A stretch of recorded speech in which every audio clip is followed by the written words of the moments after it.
장 5절에서 9절까지입니다. 9절까지 5절에서 9절까지 우리 함께 읽겠습니다. 시작. 주께서 40년 동안 너희를 광야에서 인도하였거니와 너희 몸에 옷이 낡아지지 아니하였고 너희 발의 신이 헤어지지 아니하였으며 너희에게 떡도 먹지 못하며 포도주나 독주를 마시지 못하게 하였음은 주는 너희의 하나님 여호와이신 줄을 알게 하려 하심이라. 너희가 이곳에 올 때에 헤스본 왕 시혼과 바산 왕 옥이 우리와 싸우러 나왔으므로 우리가 그들을 치고 그 땅을 차지하여 르우벤과 갓과 므낫세 반 지파에게 기업으로 주었나니 그런즉 너희는 이 언약의 말씀을 지켜 행하라. 그리하면 너희가 하는 모든 일이 형통하리라. 아멘. 오늘도 하나님의 은혜가 여러분 모두에게 함께 하셔서 하루의 삶을 잘 추스려 나가는 복된 날 되어지기를 주님의 이름으로 축복합니다. 여러분 신명기 지금까지 쭉 들으면서 제일 많이 강조하는 게 뭐예요? 하나님의 말씀을 순종하라. 계속 반복되어지는 말씀이 그 말씀입니다. 이제 얼마 남지 않았는데 그 내용 중에서도 보면 하나님의 말씀을 순종하라는 거예요. 그만큼 하나님에게 있어서는 이스라엘 백성들이 당신의 말씀을 듣고 그 말씀을 믿고 순종하기를 원하셨기 때문에 하나님의 말씀을 순종하라고 그렇게 강조하셨던 건 아닐까? 오늘날도 마찬가지가 아닐까요? 우리가 예수를 믿는다라는 증거가 뭘까? 여러 가지가 있지만 아마 하나님이 제일 원하시는 건 하나님의 말씀을 믿고 그 말씀을 순종하며 사는 거라고 생각해요. 모세는 신명기 5장에서 28장까지 시내산에서 맺은 말씀을 이스라엘 백성들에게 강론하면서 이 언약의 말씀을 믿고 순종하며 살아가야 된다라고 하는 것을 계속 강조하고 있습니다. 시내산에서 맺은 언약이라고 하는 건 잘 아시는 대로 십계명이죠. 율법이죠. 그 십계명과 율법은 이스라엘 백성이라고 하면 누구나 다 알아야 되고 믿어야 되고 지켜야 할 내용들이에요. 모세는 그걸 강조하고 있습니다. 오늘 신명기 29장 읽었는데 신명기 29장하고 30장 말씀을 보면은 이때는 모압이라는 지역에 지금 모여 있다고 그랬잖아요. 모압 평지에서 또 하나님이 이스라엘 백성들에게 약속을 하십니다. 그것을 새 언약이라고도 하는데 모압 언약이라고도 얘기를 해요. 왜? 모압 평지에서 새롭게 주시는 말씀인데 이 말씀은 출애굽 1세대들에게 주셨던 시내산 언약, 그 언약을 개성하고 그 언약에 이어서 그 언약에 보완해서 이제 출애굽 2세대들이 가나안 땅에 들어가서 또 지켜야 할 하나님의 말씀을 전해주고 있는 게 오늘 우리가 읽은 본문의 말씀이에요. 1절 말씀 보면 읽지는 않았지만 29장 1절을 보면 호렙은 시내산을 말합니다. 호렙에서 이스라엘 자손과 세우신 언약 외에 여호와께서 모세에게 명령하여 모압 땅에서 그들과 세우신 언약의 말씀은 이러하니라. 29장 1절에 나와 있는 말씀이에요. 그 29장에서 30장은 시내산 외에 시내산에서 언약했던 그 말씀 외에 또 다른 말씀을 주셨다고 하는 거예요.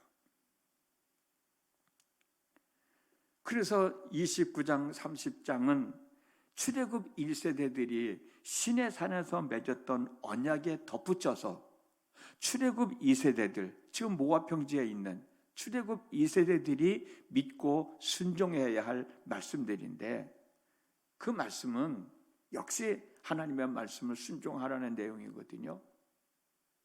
그 말씀의 내용은 뭐냐면 너희들 하나님은 너희들을 하나님의 백성으로 삼을 것이니 너희들은 하나님을 주인으로, 주로 인정하고 그 하나님의 말씀을 순종하며 살아가라. 그러면 너희들이 가나안 땅에 들어갔을 때 하나님께서 너희들의 안전을 지켜주실 것이고 너희들의 삶이 형통하도록 하나님이 복을 내려 주시겠다. 그 말씀이에요. 하나님을 주로 인정하고 하나님의 말씀을 순종하며 살아가면 하나님은 가나안 땅에 들어간 너희들의 안전과 너희들의 풍요로운 삶을 보장해 주겠다. 그러니 하나님의 말씀을 순종하며 살아라. 만약에 불순종하며 살면 하나님은 너희들의 안전과 너희들의 풍요로운 삶을 보장해 줄 수가 없다는 거예요. 오히려 저주를 내리시겠다고. 하나님이 하신 말씀이 29장, 30장 말씀인 겁니다. 그래서 2절 말씀을 보면 모세가 온 이스라엘을 소집했다는 말씀이 있어요. 지금 모압 평지에 모여있는 온 이스라엘 사람들은 누구예요? 전에도 한번 말씀드렸듯이 또 조금 전에도 말씀드렸듯이 지금 모압 평지에 모여있는 사람은 출애굽 1세대들. 이 사람들은 광야에서 다 죽었기 때문에 몇 사람 남지 않았겠죠. 그리고 대부분의 많은 사람들이 누구냐면 광야에서 태어난 사람들이에요. 그 사람들이 38년이라고 하는 긴 세월 동안 광야에서 생활을 하다가 이제 요단을 건너 가나안 땅을 들어가기 직전에 지금 모압 평지에 모여 있는 이스라엘 백성들에게 모세가 설교하는 내용이거든요.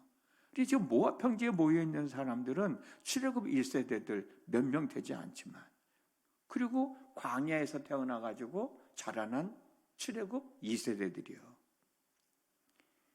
그래서 모세는 출애굽 1세대들 중에서 아직까지 죽지 않고 살아있는 사람들 그리고 광야에서 태어난 출애굽 2세대들이 함께 모여 있기 때문에 모세는 40여 년 전에 출애굽 1세대들이 애굽을 나올 때 하나님께서 행하셨던 기적과 기사들에 대한 이야기를 하고 있는 거고 출애굽 2세대들에게는 너희들이 광야에서 38년 동안 생활해 나갈 때 광야에서 태어나고 지금까지 살아올 때 하나님께서 너희들에게 베풀어 주셨던 은혜에 대해서 말씀을 해주고 있는 거예요.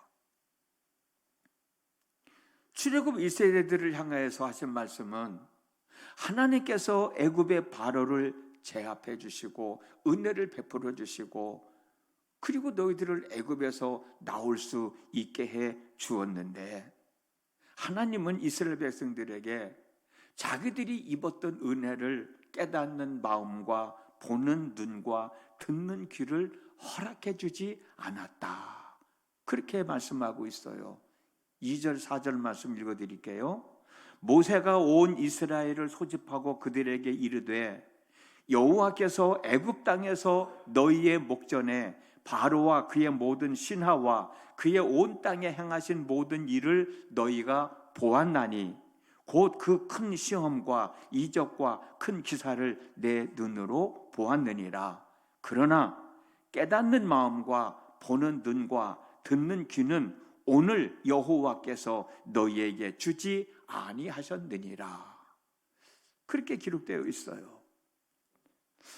하나님은 놀라운 이적과 기사를 행하셔서 이스라엘 백성들을 애굽 땅에서 나올 수 있게 하여 주셨는데 이스라엘 사람들은 그것을 경험했는데 무엇 때문에 이스라엘 백성들에게 깨닫는 마음과 보는 눈과 듣는 귀를 주지 않으셨다고 오늘 말씀하고 있는 것일까? 실질적으로 경험한 사람들이 지금 살아있는 사람들이 있는데 예수님의 지금 모세가 전하는 말씀을 지금 듣고 있는 사람들이 있는데 왜 그 사람들을 앞에 두고 너희들에게는 깨닫는 마음, 보는 눈, 귀는 눈을 주지 않았다고 말씀하시는 걸까? 이게 무슨 말씀일까? 여러 가지 의미가 있겠지만 이 말씀을 말씀 그대로 받아들일 것이 아니고 하나님의 뜻을 받아들이지 않고 거부한 이스라엘 백성들의 책임을 추궁하는 말씀으로 우리가 들어야 되지 않겠나. 그 많은 은혜를 받았음에도 불구하고 그 은혜에 대하여 감사할 줄 모르고 그렇게 강조하는 하나님의 말씀을 듣고 순종해야 된다고 그렇게 모세를 통해서 말씀을 전했는데도 불구하고 이스라엘 백성들은 그 하나님의 은혜를 알지 못하고 순종해야 할 하나님의 말씀을 순종하지 못하는 이스라엘 백성들에게 너희들이 그 많은 것을 보고 경험했음에도 불구하고 하나님은 너희들에게 그걸 보게 하지 않았고 깨닫게 하지 않았다는 거예요. 들을 수 있는 길을 열어주지 않았다 라고 하는 말씀을 뭐냐? 너희들이 그 많은 은혜를 입고도 깨닫지 못하고 그 많은 말씀을 듣고도 너희들이 순종하지 않으니까 차라리 너희들이 그것을 보지 않았다, 듣지 않았다, 깨닫지 못했다라고 이야기하는 게 하나님의 입장에서는 더 편했는지도 모르겠어요. 이스라엘 백성들이 광야 40년을 방황하게 된 이유가 뭐예요? 하나님의 말씀을 순종하지 않았기 때문이잖아요. 하나님의 말씀을 순종하지 않은 이유는 여러 가지가 있겠지만 하나님의 은혜를 깨닫지 못했기 때문이 아니었을까? 내가 그렇게 하나님의 은혜를 입었으면 그래도 하나님의 말씀을 순종하려고 하는 노력이라도 했어야 될 텐데 이스라엘 백성들은 하나님의 말씀을 거부했잖아요. 그래서 하나님은 너희들이 하나님의 말씀을 전달받았으면서도 하나님의 역사하심을 직접 눈으로 보고 있었으면서도 하나님의 사랑과 은혜를 깨닫지 못한 이스라엘 백성들의 강팍하고도 굳은 마음을 책망하고 계시는 거다. 그러면서 출애굽 2세대들에게 광야에 태어나서 너희들이 하나님의 은혜를 입고 지금까지 살아오지 않았느냐? 너희들은 너희 부모들 세대처럼 하나님의 은혜를 입고도 그 은혜를 모르고 하나님의 백성으로서의 삶을 살지 않고 하나님의 말씀을 불순종함으로 방황하지도 않아도 될 40여 년이라는 세월을 광야에서 생활해 나갔는데 그런 어리석은 사람들이 되지 말고 광야에서 너희들이 입었던 하나님의 은혜를 생각하며 땅을 뺏어서 후손들에게 준다고 약속한 대로 므낫세 지파, 갓지파 지파 사람들에게 땅을 나눠 주었던 것처럼 너희들은 하나님의 말씀을 순종하며 살아가는 사람들이 되라. 너희들이 가나안 땅에 들어가서도 하나님의 베풀어 주신 은혜를 잊지 말고 하나님의 말씀을 순종하며 살아가라 라고 말씀해 주시는 거예요. 그 말씀이 바로 우리가 읽었던 5절에서 9절 말씀이에요. 한 번 더 읽어드릴게요. 주께서 40년 동안 너희를 광야에서 인도하게 하셨거니와 너희의 몸에 옷이 낡아지지 아니하였고 너희 발의 신이 헤어지지 아니하였으며 너희에게 떡도 먹지 못하며 포도주나 독주를 마시지 못하게 하였음은 주는 너희의 하나님 여호와이신 줄을 알게 하려 하심이니라. 너희가 이곳에 올 때에 헤스본 왕 시혼과 바산 왕 옥이 우리와 싸우러 나왔으므로 우리가 그들을 치고 그 땅을 차지하여 르벤과 갓과 므낫세 반지파에게 기업으로 주었나니 그런즉 너희는 이 언약의 말씀을 지켜 행하라. 그리하면 너희가 하는 모든 일이 형통하리라. 38년 동안 광야 생활에서 하나님의 은혜를 입고 살아왔고 루벤 지파, 간 지파, 므낫세 반지파가 지금 땅을 차지하고 있지 않느냐? 너희들도 이 요단강을 건너가면 반드시 가나안 땅은 너희들이 될 것이다. 가나안 땅에 들어가서도 내가 너희들에게 베풀어 주신 은혜, 너희들이 경험한 나의 은혜를 잊지 말고 은혜에 감사하며 내가 너희들에게 준 하나님의 말씀을 믿고 순종하며 살아가라. 그리하면 내가 너희들을 지켜줄 것이고 너희들의 삶이 형통하도록 인도해 줄 것이다 라고 지금 얘기하고 있는 거예요. 무슨 말씀인지 이해가 되시죠? 오늘을 살아가는 것도 우리는 하나님의 은혜로 살아가는 거잖아요. 그 은혜를 잊지 말고 언제 어디서 어떤 상황에서든지 하나님의 말씀을 순종하려고 살아가려고, 순종하며 살아가려고 애쓸 때 그 속에 하나님의 역사하심이 있는 거란 말이에요. 그런데 여러분, 지금 모세가 모압 평지에서 하고 있는 이 말씀이 가나안 땅에 들어가려고 하는 출애굽 2세대들에게만 주시는 말씀인가요? 아니라고 그랬잖아요. 이 말씀을 믿고 살아가고 있는 저와 여러분들, 지금 이 말씀을 상고하고 있는 저와 여러분들, 이 땅에 있는 모든 사람들에게 주시는 하나님의 말씀이라는 사실 잘 아시지요? 이 말씀이 14절 15절에 있습니다. 읽어드릴게요. 내가 이 언약과 맹세를 너희에게만 세우는 것이 아니라 오늘 우리 하나님 여호와 앞에서 우리와 함께 여기 서 있는 자와 오늘 우리와 함께 여기 있지 아니한 자에게까지 이르느니라. 이 말씀을 듣고 있는 사람들뿐만 아니라 앞으로도 이 말씀을 들어야 할 모든 사람들에게 주신 말씀이라는 거예요.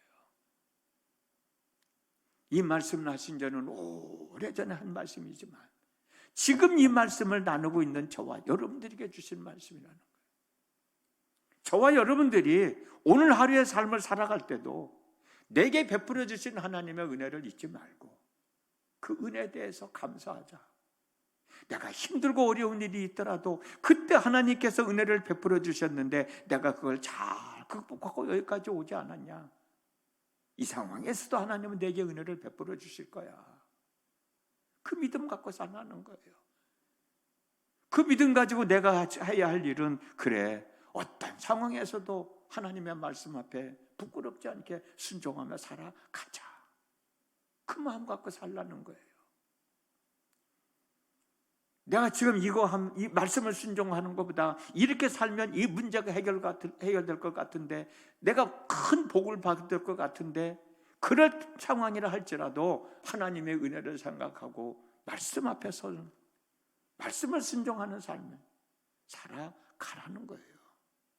그리하면 하나님께서 우리를 지켜주실 것이고 하나님께서 우리에게 형통한 삶을 살도록 역사해 주실 것이라는 거예요. 우리가 이 말씀을 믿고 산다면 지금 당장 눈앞에 보이는 이익 때문에 하나님의 말씀을 저버리는 것이 아니라 하나님 말씀 앞에 서서 그 말씀을 순종하며 살아가는 삶이 있어야 되지 않겠느냐는 거예요. 그 결단을 오늘 또 우리는 하고 살아가야 된다는 거예요. 오늘 또 우리는 하루를 살아갑니다. 하나님의 은혜가 있음을 믿고 하나님의 은혜로 살아가고 하나님의 은혜로 살아왔음을 고백하고 그 하나님 앞에 감사하면서 하나님의 말씀을 마음에 담고 그 말씀을 순종하며 살아갈 때, 어제 우리가 말씀을 나눴던 것처럼 내 자녀들에게 부끄러움이 없는 부모가 되고, 그래도 내 자녀들이 무언가 비빌 언덕을 만들어 주어서 자식들이 살아갈 수 있는 힘과 용기를 부어줘야 되지 않겠냐. 오늘 또 새벽을 깨우고 하나님의 은혜를 입기 위해서 나왔잖아요. 지금 하나님은 우리에게 은혜를 베풀어 주고 계시니 이제는 우리가 받아 누리고 살아가야 할 책임이 있는 거예요. 하나님의 은혜입니다. 하나님의 은혜로 살아왔습니다. 잊지 마시고 앞으로도 은혜 안에 살기를 원합니다. 그것이 바로 하나님의 말씀을 순종하며 살아가는 거예요. 그것이 바로 하나님의 말씀에 부끄럽지 않게 살아가는 거예요. 그것이 어렵다고 생각하는 사람은 어려울 수밖에 없지만 할 수 있다는 마음 가지고 살아가면 할 수 있어요. 그래서 우리는 끊임없이 하나님 말씀에 순종하며 살아가기를 기도할 수밖에 없는 거고 성령의 도우심을 구할 수밖에 없는 거고, 그래서 바울은 쉬지 말고 기도하라고, 성령 안에서 기도하기를 항상 기도하라고 우리에게 권면했는지도 모르겠습니다. 오늘도 이 시간 하나님 앞에 기도하며 하나님의 은혜를 잊지 말고 감사하며 살게 하시고, 하나님의 말씀 앞에 부끄럽지 않게 살아가는 하나님의 사람이 되어질 수 있게 해달라고 기도하시고, 그 은혜로 오늘 하루의 삶도 잘 추스리며 살고, 오늘 수요일인데 수요 예배도 함께 하셔서 하나님을 예배하는 우리 모두의 삶이 되어졌으면 좋겠습니다. 기도합니다. 하나님, 늘 하나님의 은혜를 구하고 있고, 또 지난 온 날들을 되돌아보면 하나님의 은혜로 살아왔음을 깨닫지 않을 수가 없습니다. 깨달았으면 하나님 앞에 감사할 수 있는 저희들 되어지게 하여 주시고, 감사하는 마음이 있으면 어떤 상황에서도 하나님 말씀 앞에 부끄럽지 않게 살아가는 참 믿음의 사람들이 되어지게 하여 주옵소서. 오늘도 약속되어진 하나님의 말씀을 믿고 순종해야 된다는 말씀 함께 나눴습니다. 그만큼 우리들이 하나님의 말씀을 믿고 순종하는 것이 중요하기 때문에 하나님의 말씀을 듣고 그 말씀을 알고 그 말씀을 믿고 그 말씀을 순종하기를 하나님은 원하시는 것이 아니는지요. 그렇다면 우리는 그 말씀을 순종하고 살아가야 될 것 아닙니까? 오늘도 하나님 말씀 앞에 부끄러움이 없이 살아가는 믿음의 사람들 되어지게 하여 주시고, 더 큰 은혜 안에서 우리에게 주어진 삶을 추스리며 살아갈 수 있도록 인도해 주옵소서. 예수님의 이름으로 기도드렸습니다. 아멘.